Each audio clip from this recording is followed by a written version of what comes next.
salaamaaleykum amateur de foot yi nuyu nañ leen yéen ñëpp ku ci nekk seen ab tur ak seen ab sant xibaar tey jii 17 décembre 2024 ci wàllu tàggat yaram football bi moom lépp lañ leen di tegal ci table bi mais comme d'hab ni ñu leen ko yàgg a waxee képp koo xam ne nag yaa ngi may suivre te abonné goo suma chaîne YouTube bësal bouton s'abonner bi ngay liker di commenter di partager ci ñi may suivre di doon wax ci Barça Real. Dans d'autres jours lépp dañ leen tegal ci taw bi benn par benn mais xibaar gi nag dañ koy jiitalee kan Mudryk nag a embauché le cabinet d'avocats qui a aidé Pogba à réduire son interdiction de jouer pour pour dopage de 4 ans à 18 mois. Xam ngeen Mudryk démb maa ngi annoncé que ni mooy joueur Chelsea bi coéquipier kookee di Nicolas Jackson que dañ ko war a suspendre ci wàllu dopage mu ngi noonu dañ ko testé positif ci li ni mel moom nag teel na embauché avocat yi nga xam ne ñoo jàppale Pogba ba ñu réduire penam bi de 4 ans à 18 mois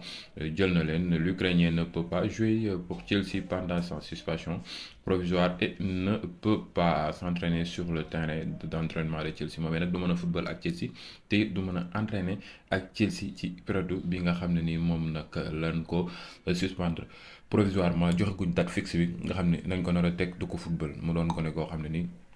koo amoon avenir la mais malheureusement pour lui carrière am muy commencé chuter bu baax a baax a baax ñuy xaar daal mbiri na la nar a demee ak nan la naka la rumeur yi doon génn comme quoi Amorim moomee nag jamono ji da bëggatul Rashford Amorim moomee ci jëm boppam ñoom génn na nag ba yee yàbbi ci kooke di Rashford nee na nag ce que je veux c'est tirer le meilleur de Marcus Rashford li mu bëgg mooy que yóbbu Marcus Rashford ci kaw meilleur niveau génnee ko bu baax a baax je ne parle pas de futur waxuma ëllëg seulement du présent tey jii ñu nekk nii moom laay wax nee na nous sommes meilleurs avec Marcus Rashford ñun nag mu ngi noonu dañuy gën a jëm ca kanam ak Marcus Rashford c'est aussi simple que ça mu ngi noonu nous allons essayer différemment nous allons essayer différentes choses pour pousser Rashford à atteindre les meilleurs niveaux qu'il a montré dans le passé dinañ jàppale Rashford ba mu yegg ci niveau yu kawe kawe nga xam ne moo si la nekkoon ay jamono yëpp ce genre de club a besoin de grands talents et il est un grand talent club yi ne ni Manchester United dafa soxla ay joueurs yu mag a mag te moom joueur bu mag la il doit simplement performer au plus haut niveau et c'est mon objectif je veux juste aider Marcus Rashford nee na nag dafa war a yokk niveau bi di teg ay pas yu am solo ci haut niveau bi mu ngi noonu te nee na loolu mooy objectif am dina ci def le kéem kàttanam ngir jàppale kooku di Marcus Rashford loolu la Amorim génn Ruben di leeral mu doon coach actuel Manchester United moomee nag son objectif daal c'est de relever Manchester United ak ànd ceeg kooku di Marcus Rashford comme mu jëm ca kaw comme nag rumeur yi ñuy wax comme quoi que ni Rashford Amorim dafa bëgg mu dem rumeur yooyu est-ce que tamit c'est exact est-ce que c'est exact dinañ ci ñëw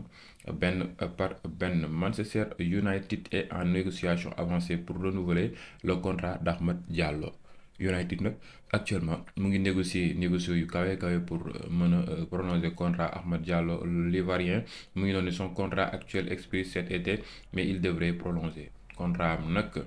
bi nga xam ne moom la yore dafay jeex ci été bi waaye dina prolonger loolu daal am nañ ci yaakaar ak Manchester United. Savinho doon joueur Manchester City de 20 ans et sa femme Anna qui ont annoncé qu'ils attendent leur premier enfant mu ngi noonu ñoom nag am nañ nouvelle bu neex dañuy waaja am doom dañoo war a seen jabar ji daal dafa ëmb kookee di Savinho waaye gars yi l'agent de la star de l'AC Milan Théo Hernandez s'est rendu sur place des discussions au milieu de l'intérêt de Manchester United actuellement moom lañ doon annoncé comme quoi que ni United ak Real Madrid daal actuellement dañoo ciblé kooku di Théo Hernandez agent am nag dem na ba sur place toog ak kooku di Manchester United ngir déggoo ci ay kàddu xool na la ñuy mën a gérer transfert bi ni mel d'après kooku di Mirror Football moo génn di leeral li ni mel xamuñu nag na la dara mujjee en tout cas lépp lu ci mënti am di ngeen ko jot ci njekk ak teraanga mu ngi noonu ci jëmm joojee nga xam ne nag mooy kookee di Théo Hernandez le français. Il y a 2 ans, jour pour jour, Kylian Mbappé a prouvé au monde entier qu'il était le meilleur joueur de la finale de la Coupe du Monde en marquant le plus beau but du match, suivi d'un triplé légendaire Golden Boot kooke di Kylian Mbappé. Il y a 2 ans ci finalu loolee di Coupe du Monde bi nga xam ne amoon na foofee ca Qatar mu def triplé dugal bii bi rafet ci coupe du monde wane na que ni jamono jooju il faisait partie des meilleurs joueurs il était en forme Kylian Mbappé jamono ji la metti nii rek mais ku jëlal France coupe du monde yóbbu ko final encore une fois coupe du monde yamaatuñu foofu triplé ci coupe du monde boobee def lu dara jarul c'était quelque chose boo xam ne c'était exceptionnel pour kookee di Kylian Mbappé. En ce jour-là il y a 2 ans l'Argentine a remporté la coupe du monde de la FIFA 2022 foofee ca Qatar. L'Argentine est devenue champion du monde. Lionel Messi a terminé le football la mu waroon jël lépp jëloon na ko après mu jëlee coupe du monde bi la finale de la coupe du monde la plus spectaculaire de l'histoire. En plus doon la coupe du monde la plus spectaculaire de l'histoire neexoon j'étais là-bas assisté naa ko mais xam naa xel neexaay bi nga xam ne am na ko mosuma ko gis ci benn compétition mbaa waaye c'était super c'était extraordinaire coupe du monde boobu voilà neexoon ma doon joueur ci jamono yooyu rek di football équipe nationale c'était mon rêve mais nag rêve bi réalisé wu na ci beneen côté indirectement mooy que assisté naa ko mais sans doon naa ci acteur ci wàllu ñu doon joxe information di wax ci match yi di interpeller ba yàlla def nañu dem 8e de finale pas la nag depuis 2002 dama ñëwoon 8e de finale mu doon loo xam ne nii vraiment dañ ciy sant suñu borom bu baax a baax ci FIFA The Best bi nag gars yi Kylian Mbappé a félicité kooku di Vinicius Junior après son sacre mu ngi noonu nee na ko bien mérité frérot danga ko mérité bu baax a baax loolee di FIFA The Best bi ni nga ko jëlee mérité nga ko. Kii di FC Barcelone ki nga xam ne moom la bëgg d'après kooku di Mundo Deportivo mu doon joueur boo xam ne nii joueur bu am talent la waaye it ko am avenir la ñu naan ko Marcus Thuram gone gi nga xam ne mu ngi foofu ci Inter de Milan. Le Barça suit l'attaquant de l'Inter Marcus Thuram depuis un certain temps d'après Mundo Deportivo Barça daal mu ngi bàyyi xel attaquant français boobee ñu naan ko Marcus Thuram depuis un bon moment mu ngi noonu son coût serait d'environ 80 millions d'euros ce qui signifie que le Barça ne peut pas se le permettre mu ngi noonu li war ci li ni mel mooy que Barça kooku di Inter jéem a xool nu ñuy wàññee son prix pour Barça war cee mën a